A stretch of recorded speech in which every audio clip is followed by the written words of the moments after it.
자랑했는데 전교 1등과 전교 3등이 있습니다. 막 선생님들한테 막 자랑했어. 한술구에 전교 1등이 있습니다. 전교 3등이 있습니다. 그지?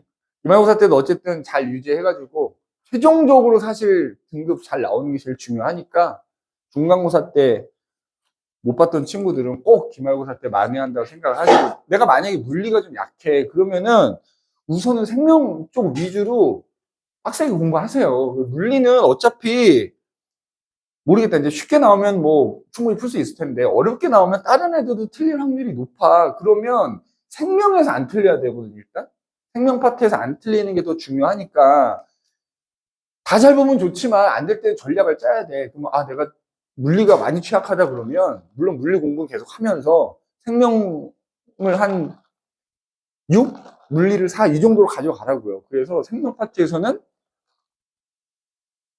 어찌됐건 안 틀려야 돼. 안 틀려야 돼. 그죠?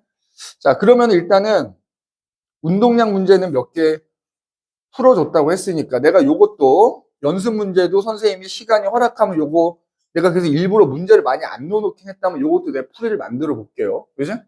아니 몇 문제 더 풀까? 몇 번 풀어줬어 지난번에?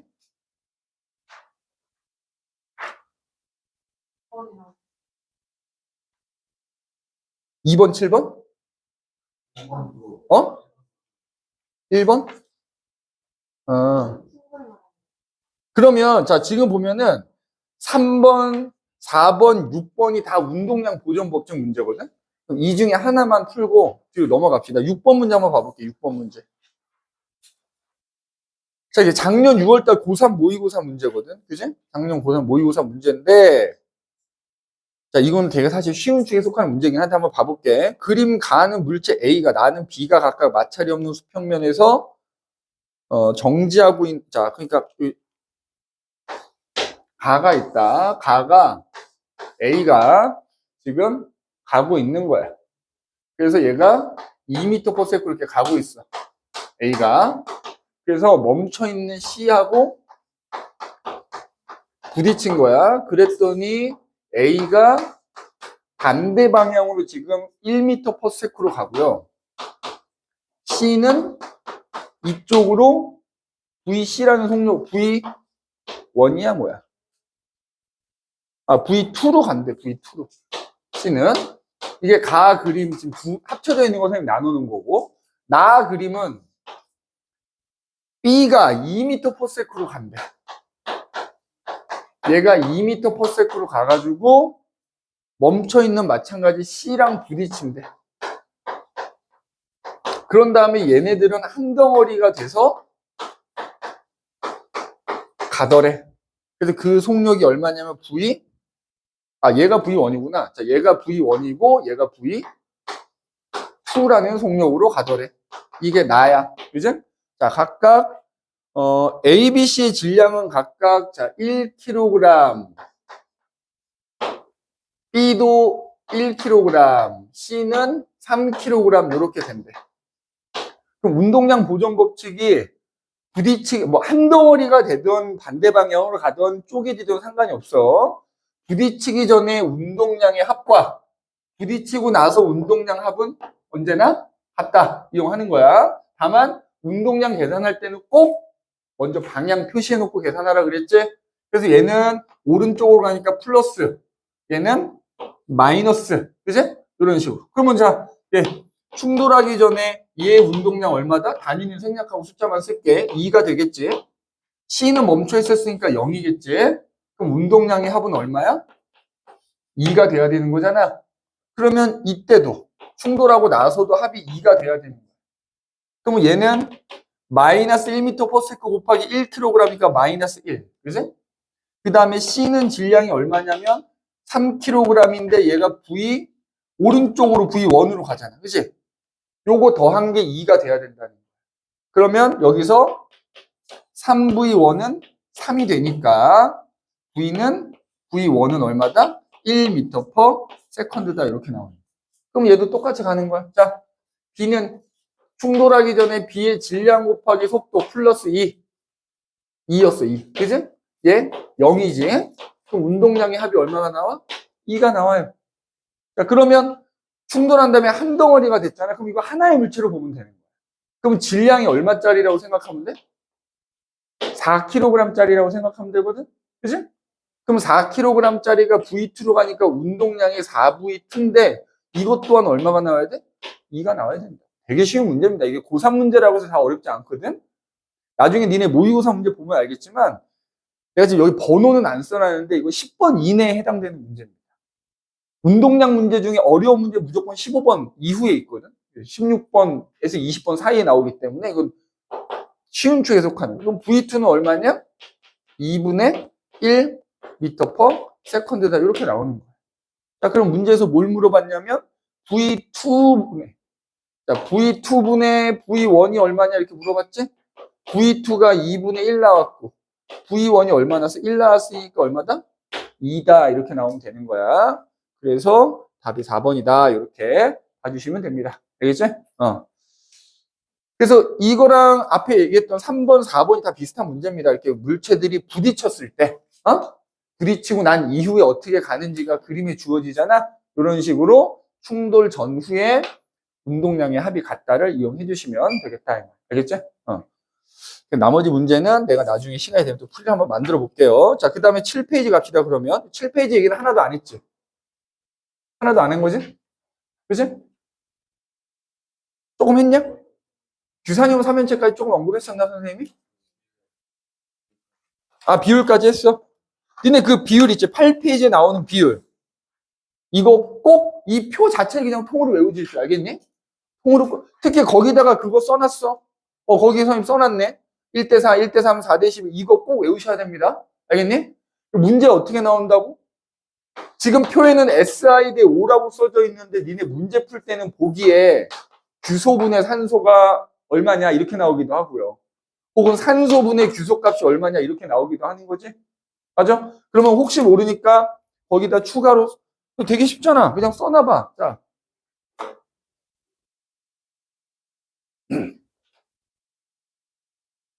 자, 우리 규산염 3연체로 이루어진 광물들의 규조, 그래서 독립형 구조, 반사슬,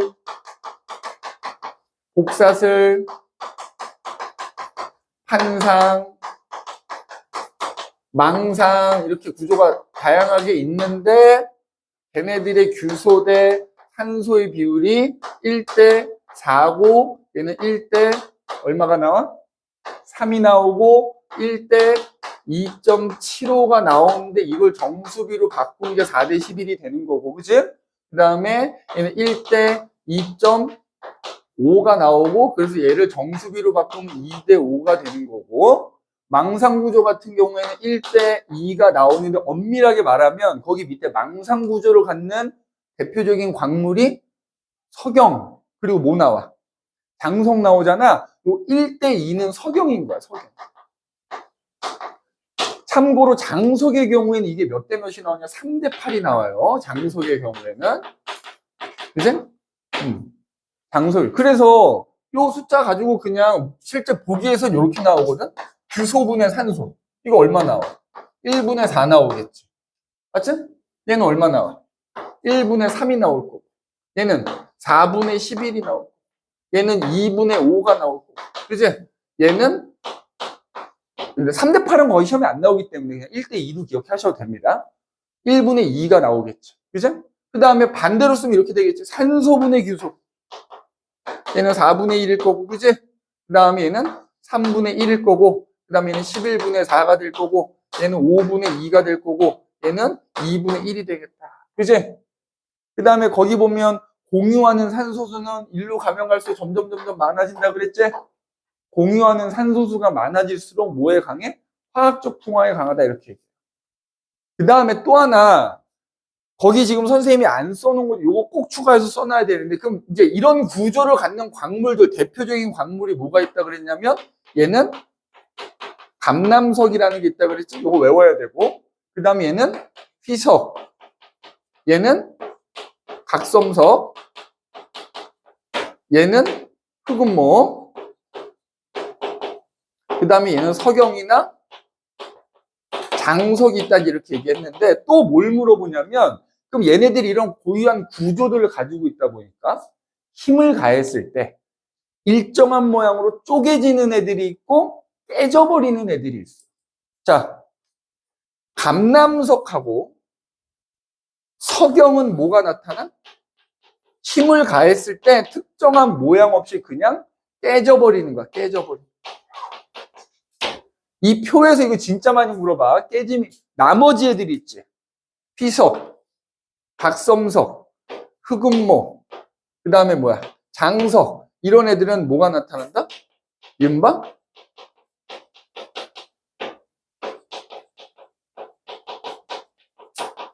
쪼개짐이 나타난다. 쪼개짐.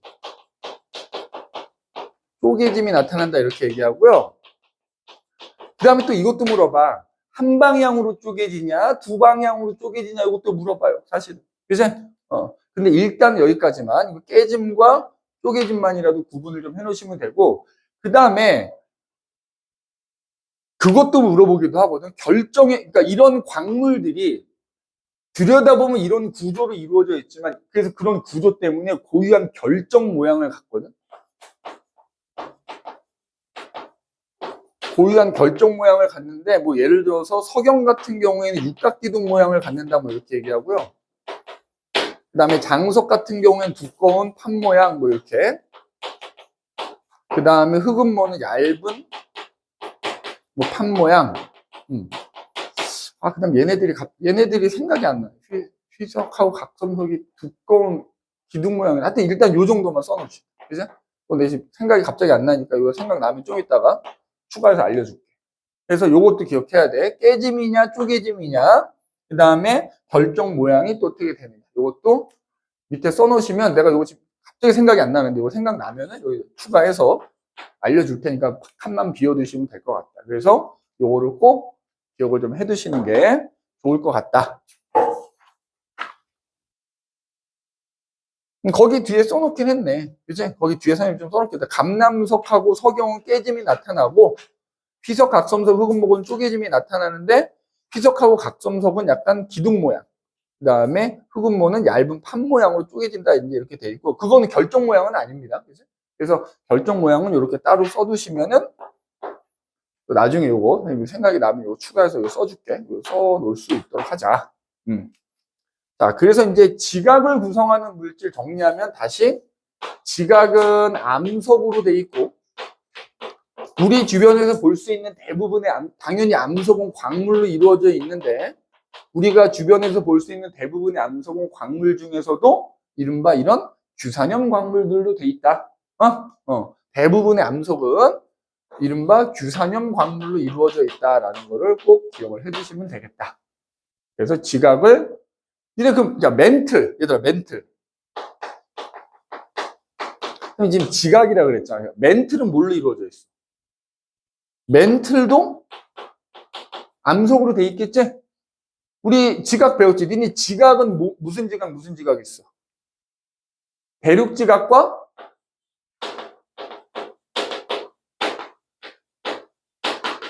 해양 지각으로 돼 있잖아.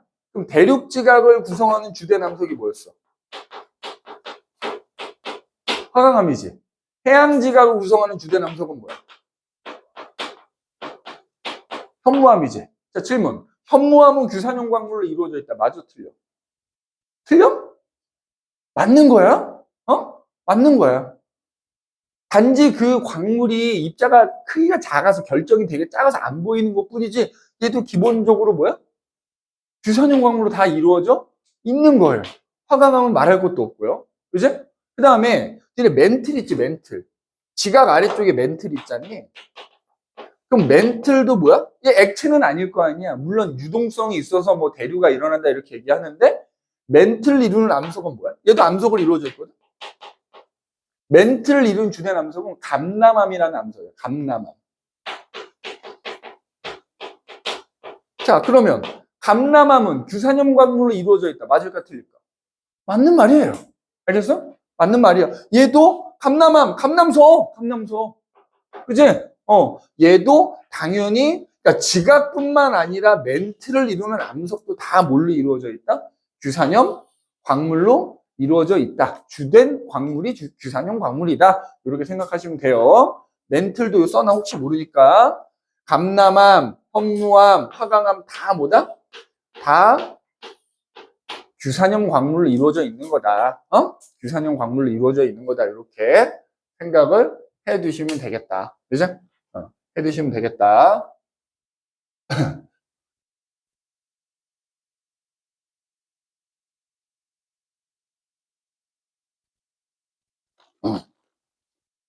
자, 그래서 이제 우리가 지각을 구성하는 물질에 대해서 살펴봤으면, 이번에는 생명체, 우리 사람과 같은 생명체를 구성하는 물질에 대해서 얘기를 한번 해보자, 이 말. 그래서 페이지 이제 9페이지부터 나오게 되는데, 그리고 학교에서 참 니네 그 물리 파트는 지금 진도 어디까지 나왔어? 꼭 그거 학교 부교재 없지?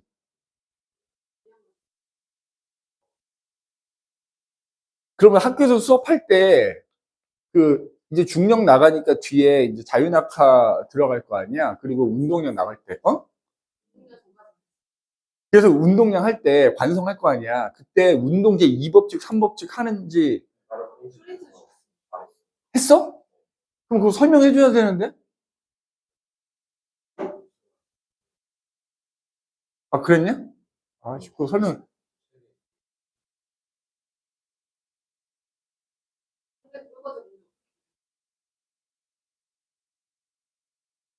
다른 학교도 지금 보니까 그걸 학교에서 언급을 하셨는데, 내가 그럼 그 다음 시간에 설명해 줄게. 뭐냐면, 운동제 3법칙 작용 법칙은 아마 예시가 나올 거예요, 예시가.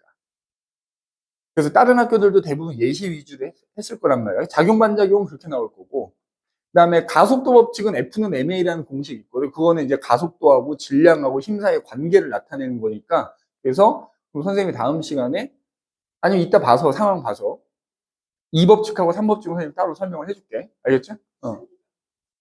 어? 언제 봐?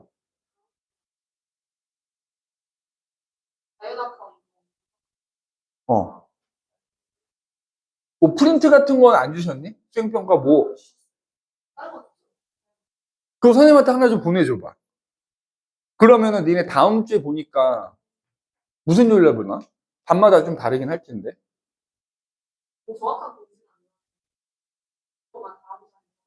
근데 뭐 프린트 같은 게 있는 거야?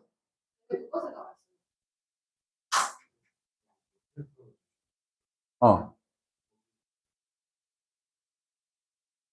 그러니까 그 프린트를 나한테 하나 보내줘 보라고. 알겠지? 그러면 이제 선생님이 보고 혹시 뭐 답 해야 되는 것은 내가 이렇게 답 달아서 단톡방에 다시 올려놓을 테니까 그거 빨리 보내줘야 돼. 오늘 내일 중으로 보내줘야 선생님이 월요일 날쯤 이렇게 만들어서 올려줄 수 있으니까. 알겠지? 그리고 운동제 2법칙, 3법칙은 그럼 이따가 끝나기 전에 상황 봐서 설명을 좀 해줄게. 일단 여기 생물 파트 먼저 좀 나가고. 자, 그 다음에 생명체 구성물질.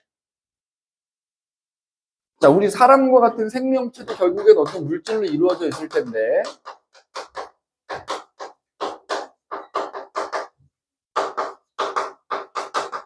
세영이 어디 아픈가? 앞에 학원 있었나? 헐. 김세영. 오늘 또 나한테 또 한따까리 하겠구만 또. 자, 일단 우리 이거 중학교 때도 좀 배웠는데 생명체를 우리 사람 생각하면 돼. 뭐 세포로 이루어져 있겠지. 그러면 그 생명체를 이루는 물질 중에 가장 많은 양을 차지하는 게 뭐야? 물질 중에서는 물이야, 물. 한 70%를 차지해. 우리 몸의 70%를 차지하는 게 뭐야? 물이에요. 그 다음에 물 다음으로 많이 차지하는 게 뭐다? 단백질이라는 물질. 그 다음에 단백질 다음으로 많이 차지하는 게 뭐냐면 지질이라는 물질이에요. 그 다음으로 많이 차지하는 게 무기염료입니다. 그리고 핵산이라는 물질이 있고요. 그 다음에 한 0.5% 정도 되는 비율로 탄수화물이라는 물질이 또 우리 몸을 이루고 있어요. 그래서 우리가 이제 흔히 중학교 때 소위 말하는 탄단지. 물론 우리가 중학교 때 배운 탄단지에서 지는 지방이어서 이제 얘 한 종류이긴 하거든. 그지? 그럼 어쨌든 이제 물은 어쨌든 우리 몸에서 대략 한 70% 가량을 차지한단 말이야. 그럼 물을 제외한 나머지 애들 있잖아. 여기서 단백질, 지질, 핵산 탄수화물이라고 하는 애들의 공통점이 있어. 얘네들. 자, 얘네들의 공통점이 있거든. 자, 얘네들은 탄소라는 원소를 기반으로 해가지고 거기에 수소나 산소나 질소나 뭐 인이나 황과 같은 등등등 여러 원소들이 결합해서 만들어진 물질이야. 근데 이걸 우리가 뭐라고 부르냐면 탄소 화합물이라고 불러. 그러니까 생명체를 구성하는 주요 물질은 물을 제외한 애들은 대부분이 탄소 화합물이야. 근데 이걸 다른 말로 뭐라고도 부르느냐? 유기물 이렇게 불러. 유기물. 우리 물을 제외한 나머지 애들은 유기물이라고도 불러. 유기물. 그러면 그럼 대부분을 차지하는 물하고 여기 말 그대로 무기염이라고 써져 있는 얘네들 있죠. 얘네들은 그냥 무기물이라고 그래. 무기물. 그러니까 물이 대부분을 차지하니까 우리 몸을 이루는 대부분의 물질은 무기물이야. 그런데 핵심적인 역할을 하는 애들은 다 유기물인 겁니다. 유기물. 그지? 그러면 일종의 분자들인 거야. 분자들인데 그럼 왜 우리 몸에서 주요 물질들은 결국엔 탄소화물로 이루어져 있느냐? 이 탄소가 갖고 있는 특징 때문에 그래. 탄소가 갖고 있는 특징. 자, 탄소는 우리 원자과 전자가 몇 개지? 원자과 전자가 14족이니까 4개야, 4개. 그치? 원자과 전자가 4개. 그 다음에 봐봐. 탄소에 수소나 산소나 질소나 인이나 황과 같은 애들이 결합한 다음에 얘네 지금 선생님이 적어서 써는 얘네들은 전부 무슨 원소야? 비금속 원소야. 공유결합을 한단 말이야. 그러면 탄소는 원자과 전자가 4개이기 때문에 얘가 다른 원자랑 공유결합을 할 때 팔이 4개가 있는 거야. 최대 몇 개랑 결합할 수 있어? 4개의 원자와 결합할 수 있어. 원자과 전자가 4개이다 보니까 최대 4개의 다른 원자와 결합이 가능한 거야. 자, 그러면 봐봐. 만약에 탄소가 수소 4개와 결합한다 그러면 우리 1학년 때 배우진 않지만은 이제 탄소가 4개와 결합하면 그 모양이 삼연체 모양이 되거든. 우리 규산형 삼연체처럼. 그래서 이렇게 수소 4개와 결합할 수 있어. 그런데 우리 그때 주기율표 할 때 선생님이 한번 언급했던 것 같은데 탄소가 수소 대신에 누구랑도 결합할 수 있냐면 그러니까 수소한테 탄소가 서로 전자를 하나 내놓는 거잖아. 그럼 공유결합할 때 전자 하나 내놓는 놈 또 누가 있냐면 17쪽이 있어. 그래서 수소 대신에 탄소가 예를 들어 수소는 3개와 결합을 하고요. 여기에 염소 같은 17쪽이 결합할 수 있는 거예요. 그 다음에 탄소 하나가 수소 2개와 결합하고 2개는 염소와 결합할 수 있어요. 아니면 수소는 하나만 결합하고 나머지 3개가 염소와 결합할 수도 있어. 아니면 아예 탄소가 수소 대신에 염소 4개와 이렇게 결합할 수도 있는 거야. 즉 무슨 얘기냐? 최대 4개의 원자와 결합을 가능하기 때문에 근데 모양은 비슷하게 생겼어도 분자를 이루는 원소가 다르면 얘네들은 서로 다른 분자잖아 이거. 맞지? 다양한 분자를 만들 수 있다는 거야. 최대 4개의 원자와 결합할 수 있기 때문에 종류가 다양한 분자를 만들 수 있다. 그치? 다양한 분자를 만들 수 있다는 이런 특징이 있고요. 또 하나 요게 이제 가장 중요한 특징이라고 볼 수 있는데 탄소가 탄소끼리 결합을 하는 거예요. 탄소끼리. 탄소끼리 결합할 때 요게 중요하거든요. 자, 예를 들어서 첫 번째는 탄소끼리는 연속적으로 계속 결합할 수 있거든. 그러니까 예를 들자면 탄소 거의 무한대에 가깝게 결합할 수 있어. 자, 선생님이 우리 할 때도 얘기했지만 선 하나 긋는 건 공유결합을 의미하는 거야. 탄소 2개가 서로 이렇게 공유결합할 수 있어. 공유결합 중에서도 단일결합을 해요. 그러면 예를 들어서 탄소 하나당 최대 4개가 결합이 가능한 거니까 나머지 3자리에는 다른 원자가 결합할 수 있어. 그죠? 최대 3개씩. 탄소가 이렇게 3개가 이렇게 쭉 이어져서 결합할 수도 있어. 그러면 이런 식으로 나머지 자리에 다른 원자가 결합할 수도 있어. 탄소가 4개가 이어지면서 결합할 수도 있어. 그럼 또 마찬가지로 나머지 자리에 다른 원자들이 결합할 수 있는 거지. 요 자리들. 여기 다 나머지 애들이 결합할 수 있는 거야. 그럼 이런 식으로 거의 무한히 계속 결합할 수 있어요. 그럼 이때 이게 탄소가 여러 개가 이렇게 이게 하나여도 마찬가지긴 한데 이게 가운데 탄소끼리 결합한 부분을 우리가 뭐라 부르냐면 탄소 골격이라고 불러. 요걸. 그래서 탄소 골격의 길이가 계속 늘어날 수 있어요. 무한히 연속적으로 결합이 가능한 거예요. 그죠? 무한. 자, 그러면 뭐에 유리할까? 탄소 골격을 이루는 탄소의 개수가 많아지면 많아질수록 그 분자가 굉장히 커지겠지. 굉장히 큰 분자를 만드는데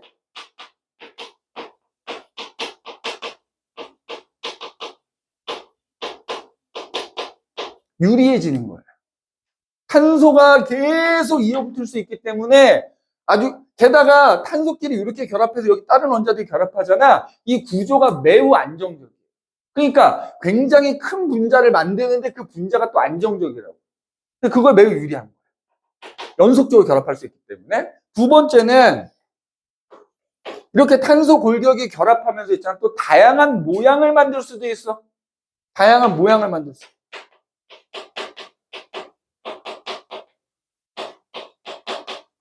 지금은 이제 교육과정이 바뀌어서 아마 니네 2학년 때 진로 선택에서 배우게 되긴 하는데 예전에 탄화수소라는 게 있었어. 탄화수소. 혹시 선행을 좀 했던 친구들 들어봤는지 모르겠는데 뭐 지방족 탄화수소, 방향족 탄화수소 이렇게 나뉘는 탄화수소는 뭐냐면 탄소와 수소로만 이루어진 애들이 있어. 그런 애들 통틀어서 탄화수소라 부르는데 이게 사실 그게 탄화수소에 나오는 내용이긴 한데 다양한 모양을 만들 수 있다는 게 뭐냐면 예를 들어서 탄소 골격을 이루는 탄소가 5개라고 해볼게. 5개. 그럼 탄소 5개가 결합을 할 때 이런 식으로 계속 그냥 쭉 5개가 일직선으로 쭉 이렇게 결합할 수 있거든. 그럼 마치 뭐처럼 쇠사슬 이어진 것처럼 이씨 김세영 씨 자다가 늦었지. 이씨 어떻게 오늘 한다까리 해? 오늘 날도 우중충한데 어떻게 한다까리 해? 어? 이놈 새끼.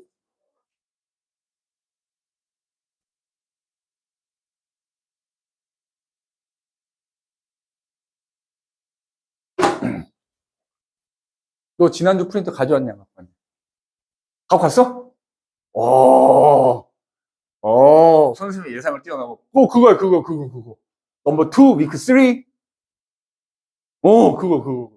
지금 몇 페이지냐면 9페이지야. 자, 다양한 모양을 만들 수 있다는 거야. 예를 들어 5개가, 형, 네가 거기 앉아서 이거 잘 나오는지 모르겠다. 잠깐만, 똑바로 앉아서. 어이구야.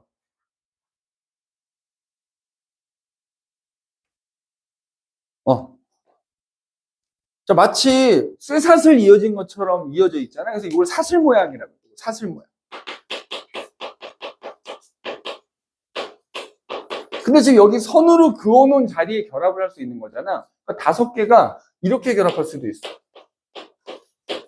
이렇게 4개가 쭉 이어져 있는 상태에서 여기에 하나가 더 이렇게 결합할 수도 있거든. 탄소가 이런 식으로. 그러면은 마치 쇠사슬처럼 이어져 있는데 거기에 나뭇가지 뻗어 나와 있는 것처럼 나와 있게 되잖아. 요걸 계속 가지 달린 사슬 모양이라 불러. 그지? 근데 지금은 교육과정이 바뀌어서 그냥 둘 다 사슬 모양이라고는 얘기는 하는데 엄밀하게 말하면 얘는 가지 달린 사슬 모양이다 뭐 이렇게 불렀다고 예전에. 그 다음에 5개가 이렇게 결합할 수도 있어. 5개의 경우엔 이런 식으로 약간 오각형 모양으로 결합할 수 있거든. 그러니까 이런 식으로 뭐야? 고리 모양으로도 결합할 수 있다는 거야. 고리 모양. 고리 모양으로도 결합할 수 있어. 그래서 같은 탄소 5개여도 다양한 모양을 만들 수 있기 때문에 모양에 따라 다 분자가 또 달라지는 거거든. 다양한 모양을 만들 수 있다. 세 번째는 여기다 쓸게. 다양한 결합을 할 수 있다는 거예요. 우리가 배운 공유결합에서 원자들끼리 공유하는 전자쌍이 한 쌍이면 단일 결합, 두 쌍이면 이중 결합, 세 쌍이면 삼중 결합이라 그랬잖아. 그래서 탄소끼리 결합할 때 있잖아. 예를 들어 탄소 두 개가 결합하는데 얘네끼리 단일 결합해. 얘네끼리 이중 결합도 할 수 있고요. 얘네끼리 삼중 결합도 할 수 있는. 다만 단일을 하느냐, 이중을 하느냐, 삼중을 하느냐에 따라서 탄소 주변에 결합할 수 있는 원자 개수는 좀 달라져요. 단일 결합하는 경우에는 탄소 하나당 최대 3개가 더 결합할 수 있고, 이중 결합을 하면 최대 2개가 더 결합할 수 있고요. 삼중 결합하면 하나씩 더 결합할 수 있어요. 그래서 이런 식으로 같은 탄소끼리도 단일이냐, 이중이냐, 삼중이냐. 이것도 있잖아. 더 들어가면 이렇게 된다. 자, 예를 들어서 3개가 결합하잖아. 여기는 단일이고 여기는 이중, 뭐 이렇게 될 수도 있어. 얘네끼리 단일 이렇게 될 수도 있고요. 이렇게 될 수도 있어. 다양해요. 그래서 탄소끼리 다양하게 결합할 수 있다. 그러니까 결론적으로 탄소는 굉장히 큰 분자를 만들 수 있고, 굉장히 다양한 종류의 분자도 만들 수 있고, 그러다 보니까 우리 생명체를 이루고 있는 주요 물질들이 대부분 그런 특성에 의해서 탄소 골격을 중심으로 다양한 원자들이 결합해서 만들어져 있는 탄소화물이다, 이 말이야. 알겠니? 그 얘기가 지금 9페이지에 나오고 있는 겁니다. 그지? 그 다음에 넘어가기 전에 거기 9페이지에 보면은 탄소화합물 설명 나와 있잖아. 중간쯤에 보면은. 탄소로 이루어진 기본 골격에 수소, 산소, 질소, 황, 인과 같은 여러 원소가 공유 결합해서 이루어진 줄거봐. 고분자 물질이다. 거기다 줄거봐. 고분자 물질이다. 자, 무슨 얘기냐? 고분자 물질이라는 건 뭐냐면 뒷장에 나오겠지만 작은 분자가 여러 개가 결합해서 만들어진 큰 분자야. 그래서 봐봐. 우리 이제 얘네들 단백질, 지질, 핵산, 탄수화물은 교육과정상 빠져서 안 배우긴 할 건데 얘네들 중에 고분자 그러면 단백질, 핵산, 탄수화물 중에서 이제 다당류는 고분자 물질이다 이렇게 얘기를 해요. 그런데 지질은 고분자 물질이라고 하지 않는다는 거야. 일단 10페이지를 가봐. 그래서 거기 보면 이제 이런 말 나와요. 탄소화합물, 탄소를 기본 골격으로 수소, 산소 등이 결합한 화합물인데, 그지? 그래서 거기 보면 탄수화물, 단백질, 지질, 핵산이라고 하는 네 녀석이 나온다. 그래서 요 녀석의 요 네 가지에 대해서 우리가 얘기를 할 건데, 탄수화물은 맨 마지막에 설명을 하는 걸로 합시다. 학교에서 설명을 안 할 가능성이 좀 있기 때문에, 자, 그럼 봐봐.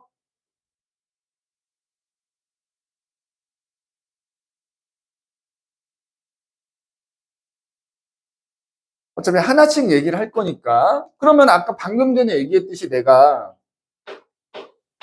이른바 고분자 물질이라는 거 얘기했었잖아. 지금 여기 그 써놓은 물질들 중에 단백질,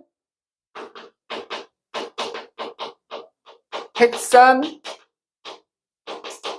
그다음에 탄수화물 중에서도 이제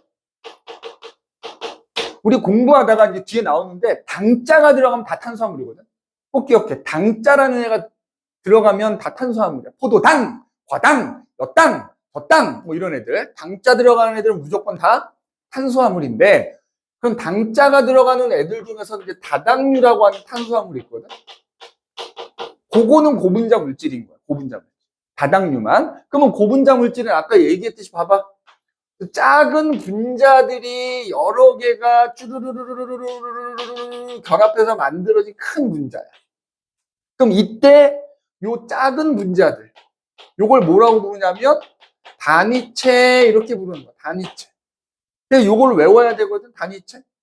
자, 예를 들어서 우리 좀 이따 할 건데 단백질이라는 고분자 물질이 있어. 단백질이라는 고분자 물질은 그 단위체가 뭐냐? 아미노산이라고 부르는 조그만 분자들이 결합해서 단백질이라는 큰 분자가 만들어지는 거야. 그래서 단백질의 단위체가 뭡니까? 물어보면 아미노산이요 이렇게 얘기해야 되는데 또 뒤에 가서 또 언급이 되는데 얘는 종류가 20종류가 있어요. 20종류가 있다. 그 다음에 핵산이라고 하는 것은 핵산.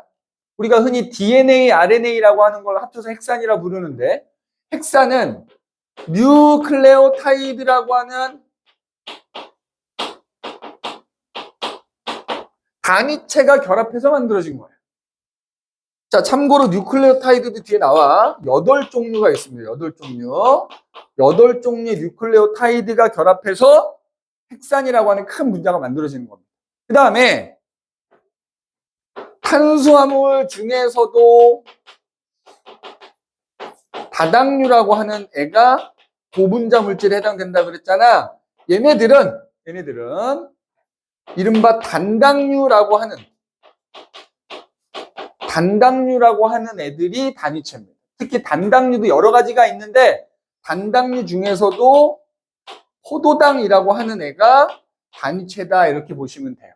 근데 아마도 시험에는 요거 2개만 나올 확률이 훨씬 높아요. 탄수화물은 학교 선생님이 굳이 설명하지 않으시면 교육과정상 배우지 않기 때문에 안 나오긴 할 겁니다. 그 다음에 여기서 유의할 건 뭐라고? 일단 비율 순서도 기억을 해야 되고, 3번째로 많은 비율을 차지하는 지질은 고분자 물질이 아니다. 그러면 이 고분자 물질들은 단위체들이 결합해서 만들어지는 거라 그랬잖아. 잘 봐야 돼.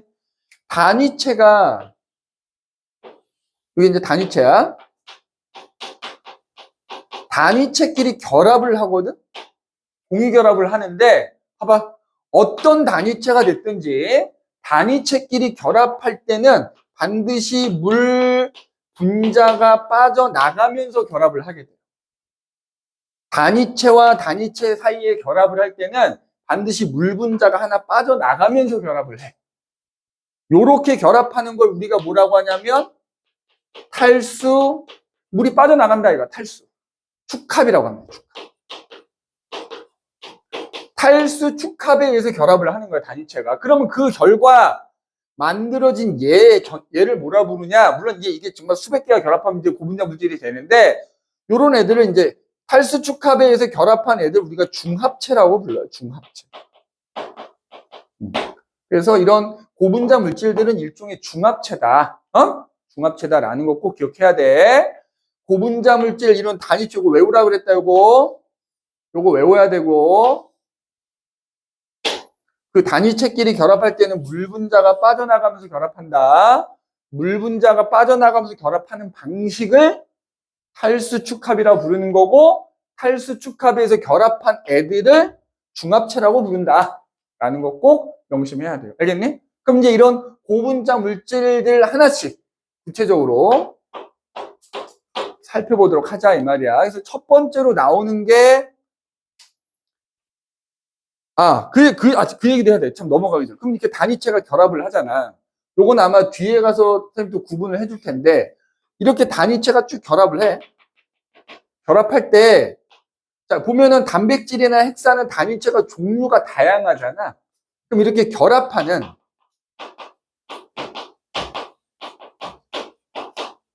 단위체의 종류나 걔네들이 결합하는 순서나 걔네들이 결합하는 개수에 따라서 만들어지는 물질의 종류가 달라질 수 있어. 거기 보면 그거 써 있거든. 그지? 그래서 이거에 따라서 만들어지는 물질의 종류가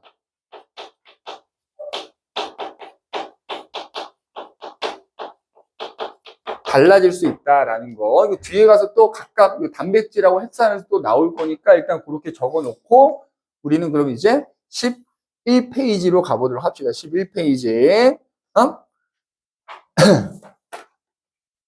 자, 그래서 이제 첫 번째로 물 다음으로 우리 몸에서 많은 부분을 비율을 차지하고 있는 단백질에 대한 얘기가 나옵니다. 첫 번째, 단백질.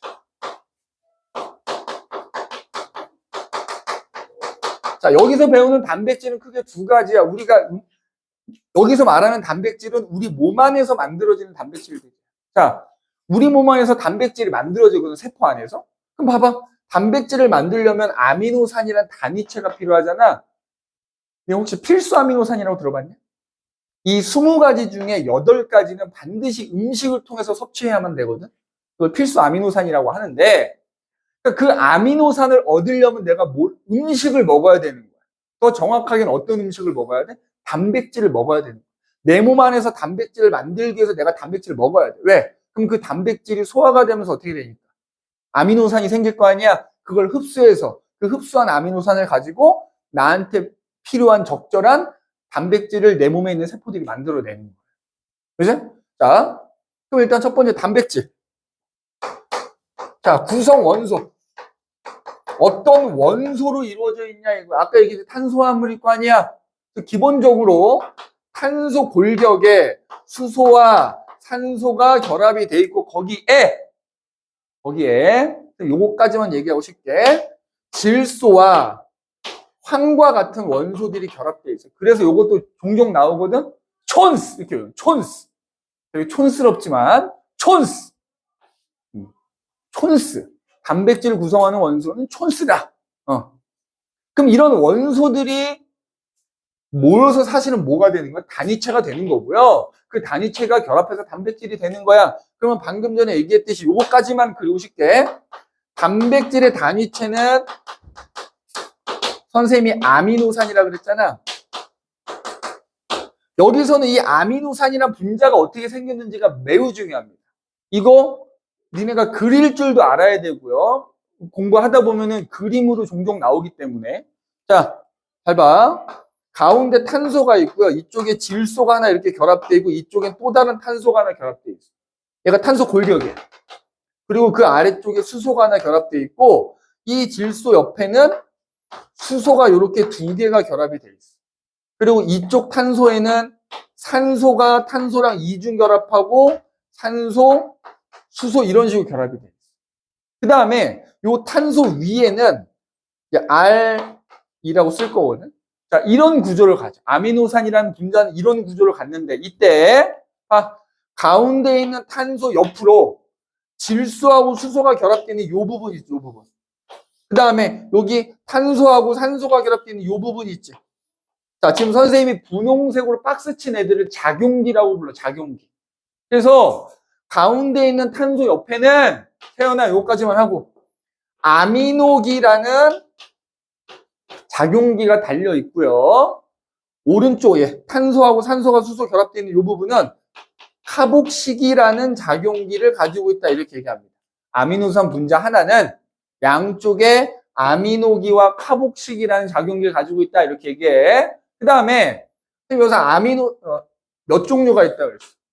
20종류가 있다 그랬잖아. 그러면 그 20종류 아미노 다 다른 애들이잖아. 그런데 여기는 다 공통이야. 여기는 다. 이 부분은 어떤 아미노산이든지 간에 다 똑같아.